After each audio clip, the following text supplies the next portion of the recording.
नमस्ते हिंदुस्तान, कैसे हैं आप लोग।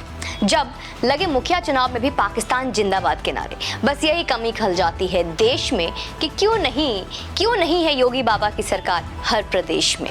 भारत जैसे बड़े देश का एक बड़ा खूबसूरत राज्य है झारखंड। जी हाँ, आप सभी ने सुना होगा झारखंड के बारे में। एक वक्त में बिहार का ये हिस्सा ही हुआ करता था, पर बिहार से सन 2000 में अलग होना झारखंड ने सिर्फ इसलिए चुना क्योंकि झारखंड में अपनी आदिवासी संस्कृति, अपने पेड़ पौधे, अपना जंगल बचा सके आदिवासी। 22 साल बिहार से अलग हुए झारखंड जो अपनी संस्कृति को विरासत मानता है, उसकी सबसे बड़ी संपदा है उसके प्राकृतिक खजाने जो कोयले से और लोहे से भरी पड़ी है।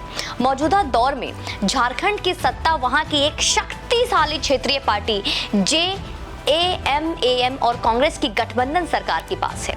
वहां के लोगों का मानना है और वहां के लोग मानते हैं कि झारखंड की स्थापना में JAM के संस्थापक शिबू सोरेन ने अग्रणी भूमिका निभाई और इसी के लोग उनका सम्मान भी करते हैं और दिशाम गुरु भी कहते हैं। शिबू सोरेन के प्रति लोगों का सम्मान था कि लोगों ने उनके बेटे हेमंत सोरेन को बिना बड़े राजनीतिक संघर्ष के भी मुख्यमंत्री के रूप में चुन लिया और मुख्यमंत्री बना दिया। वहां पे हेमंत जब से मुख्यमंत्री बने हैं, उनके फैसले हमेशा से उनकी जनता को निराश ही करते आई है। इसलिए राजनीतिक एक्सपीरियंस बहुत मैटर करती है दोस्तों। एक मुख्यमंत्री अपने विधानसभा का एक कक्ष मुस्लिम विधानसभा सदस्यों को नमाज पढ़ने के लिए कभी भी आमंत्रित कर देता है, तो कभी विश्व भर के सबसे बड़े रामनवमी जुलूस में अटपटे फैसले लेकर प्री रिकॉर्डेड गाने बजाने से रोकता है, बैंड बजाने से रोकता है। जैसे आपने देखा किस तरीके से यहाँ हुआ। ऐसे कई फैसले जो इशारे नहीं करता कि साहब क्या बताना चाहते हैं, वो क्लियर दिखता है कि उनके राज्य में हिंदू विरोधी घटना कितनी सामान्य है और ये बार बार होता है, चाहे वो कितने भी जुलूस निकल जाए। यही देखते हैं पिछले फरवरी हजारीबाग में जब 12 सरस्वती पूजा का महीना था, जुलूस निकला था। उस जुलूस में लड़कों को कूट कर मार डाला। सरकारी आदेश पर 24 घंटे की इंटरनेट सेवा बाधित कर दी गई ताकि उस मौत पर लोग सवाल न कर सके। ये वही झारखंड है जहां पे एक तबरेज नाम के चोर को रात के 1 बजे किसी के घर से मोटरसाइकिल चुराते देखने और जनता पकड़ती है और पीटती है, तो पूरे दुनिया भर के जितने भी बुद्धिजीवी लोग हैं हमेशा की तरह उसे मॉब लॉन्चिंग कहते हैं। जब गाय के मांस का एक व्यापारी अलीमुद्दीन लोगों के हत्थे चढ़ता है तो पूरी दुनिया छाती पीट कर रोती है और उसे मॉब लिंचिंग कहती है। आज बात हिंदू मुसलमान भर की नहीं रह गई है दोस्तों। आज बात उनके सैकड़ों कदम जो आगे भारत पाकिस्तान पर आ गई है, वो उसकी बात है। आज भारत पाकिस्तान बनता जा रहा है। आज भारत को हिंदुस्तान कहने में उन्हें आपत्ति है। इस वीडियो को देखिए। जिंदाबाद कैसा हो, इंकलाब जिंदाबाद, जिंदाबाद, जिंदाबाद।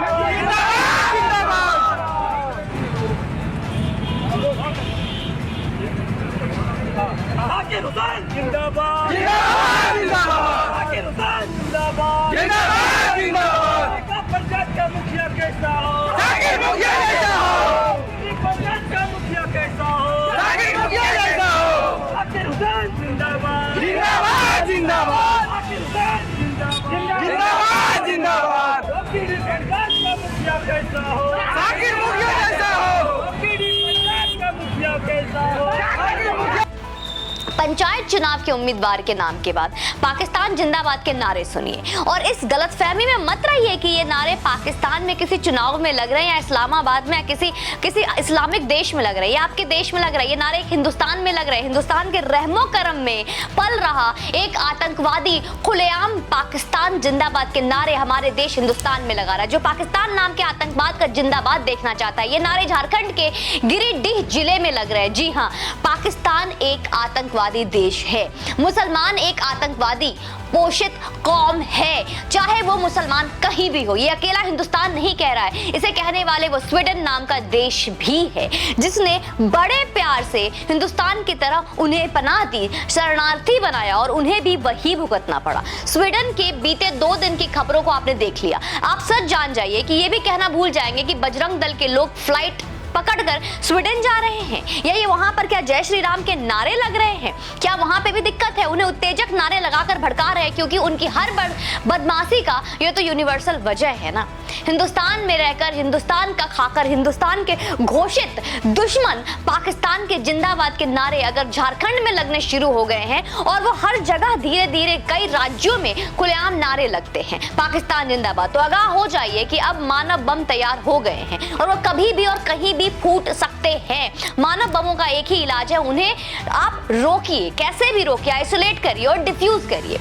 और एक ये वही वजह है जिससे कि रोक सकता है, क्योंकि हर जगह में, हर राज्य में आपने जिस तरीके से दिल्ली में, जहांगीरपुरी में हमने देखा और आपको दिखाया और दुनिया देखी है कि किस तरीके से कई बार और बार बार जहां भी शोभा यात्रा निकलती है, जहां भी सरस्वती पूजा का जुलूस निकलता है, जहां भी माता रानी का भंडारे होते हैं या पंडाल लगता है, वहां पे हमेशा से पाकिस्तान के जिंदाबाद के नारे लगते हैं, अल्लाह अकबर के नारे लगते हैं, तोड़फोड़ होता है, पंडाल तोड़ दिया जाता है, मूर्ति नष्ट कर दी जाती है, और ये बार बार होता आ रहा है। तो मैं यूं ही मानूं कि मानव बम पूरी तरीके से तैयार हो चुका है, तो वो बम कभी भी और कहीं भी फूटे इससे पहले कमर कस लीजिए और इंतजाम कीजिए इन्हें डिफ्यूज करने का। नहीं तो वो वक्त दूर नहीं कि मानव बम कहीं भी आपके घर के आसपास, आपके घर में भी फूट सकता है। लेकिन क्योंकि आपको याद करना होगा कि लगभग 150 वर्षों तक किस तरीके से अंग्रेजों ने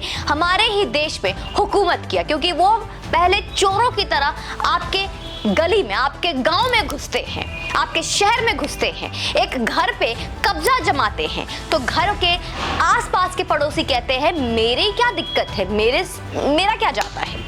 फिर वो उस घर को छोड़कर उस गली पे कब्जा जमाते हैं। गली का कब्जा हो रहा है तो गांव वाले कहते हैं हमारी क्या दिक्कत है, हमें क्या परेशानी है।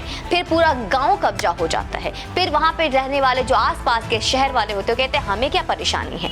फिर वो शहर कब्जा हुआ और फिर पूरा उन गोरों और अंग्रेजों ने पूरा देश कब्जा कर लिया। और कई वर्षों तक मैं, आप और हमारे एंसेस्टर्स गुलामी में रहे, और गुलामी से हमें मुक्त कराने के लिए, स्वतंत्र कराने के लिए कितने ही लोग वीर गति को प्राप्त हुए, जिन्हें हम याद करते हैं और नमन करते हैं। तो उनकी वीर गति को जाया मत जाने दीजिए, उनकी शहादत को जाया मत जाने दीजिए। वो गुलामी का दिन एक बार फिर से मुझे और आपको और हमारे आने वाले कल को ना भुगतना पड़े। इसलिए इस पाकिस्तान जिंदाबाद के नारे और हिंदुस्तान की आपत्ति को रोकने मेरा और आपका काम है। बाकी आप इससे कितना सहमत है मुझे कमेंट सेक्शन में बताइए। और आप पहली बार अगर मेरी वीडियो देख रहे हैं, मेरे चैनल पे पहली बार आए हैं, तो बेल आइकन जरूर दबाइए कि आगे भी आपको नोटिफिकेशंस मिलते रहे। वीडियो को लाइक कीजिए, देशभक्ति का जज्बा है, शेयर कीजिए। जय हिंद, वंदे मातरम।